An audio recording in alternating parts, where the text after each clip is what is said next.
So good morning, everybody. As you know, we're doing PSA critiques today, and JC is going to present first. Thank you very much for presenting. We appreciate it. You're welcome. Okay, so my group, we had to make a PSA about plagiarism. We started off with our first frame where the student gets the assignment and it'll just go voiceover. Plagiarism is a choice made by the student. In shot 2, it's the student immediately at a search engine, Google in this case. He's just typing in what he needs to look. And then again, there will be a voiceover that's going to say they are exposed to unlimited aids and sources, and then it'll show the kid typing, looking back at his paper.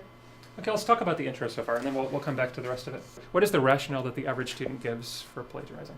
Let's just talk really frankly here. Carly? I guess because just like the internet is just there and everyone has access to the internet. Sure. So a person who is already plagiarizing is not very likely to consider an argument against plagiarism. You're dealing with an inherently hostile audience. So what JC needs to make sure is that at the very beginning of this PSA that she's grabbing the audience's attention. Did she do that? And how could we possibly make some adjustments? Reagan. I thought you said it was always better to keep it active and not passive. Very good. So how could we change this passive voice to active voice? The student makes the choice to plagiarize. Active voice inherently grabs attention better than passive voice does. What do we think of the article the here? Could we change this article maybe to a and make it a little more widely applicable to anyone? This is made by a student. One thing that I would point out in the second batch of dialogue, it says they are exposed to unlimited aids and sources.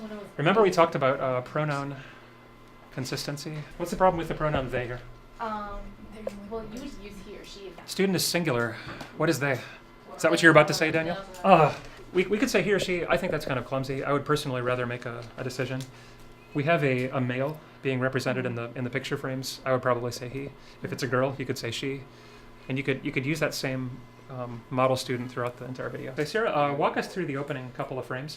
What we're going to do is look at the first couple of shots and say, does the content of both the script and the representative frame help to both grab the audience's attention and to help them realize the alternative perspective that Sarah's coming from? So let's take a look at it. Read through it. All right, the first thing I started with was explaining what I'm going to be talking about later on in the video, which is the eat now, talk later epidemic. Let's go to frame 2. And then the various shots of fast food, and that easily available fast foods dot every street corner, almost always busy and almost always open. We could drop in the U.S. maybe.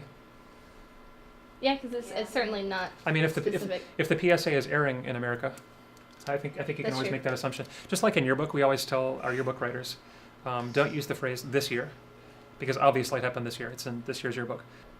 Easily available fast food joints dot every street corner. Almost always busy, almost always open. Yeah. I mean, Sarah's shot obviously is an exaggerated shot. It's kind of like in film dialogue, we always say that real life should sort of be condensed and heightened.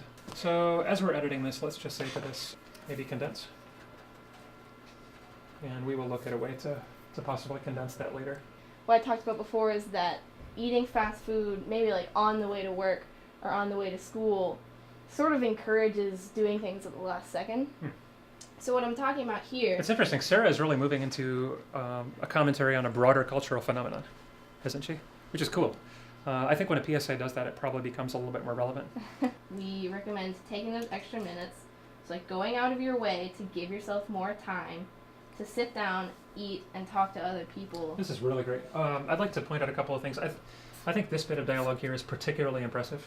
The dialogue at the end, I do think I have a problem with we recommend. It's kind of it's kind of like Big Brother, is making this general statement. But who is the person doing the recommending? I mean, is this PSA maybe sponsored by a board of some group that's evaluating the psychological well-being of Americans? Why don't you say instead of rushing to McDonald's, why not? That's great. Evan. That's great. Yeah, I like that. Thank you, Sarah. I really, really liked this, and I think as we produced our next draft of this, I think you have a lot of really good material to work with, and Thank you. we're looking at a great script draft. So nicely done, you guys. Nicely done.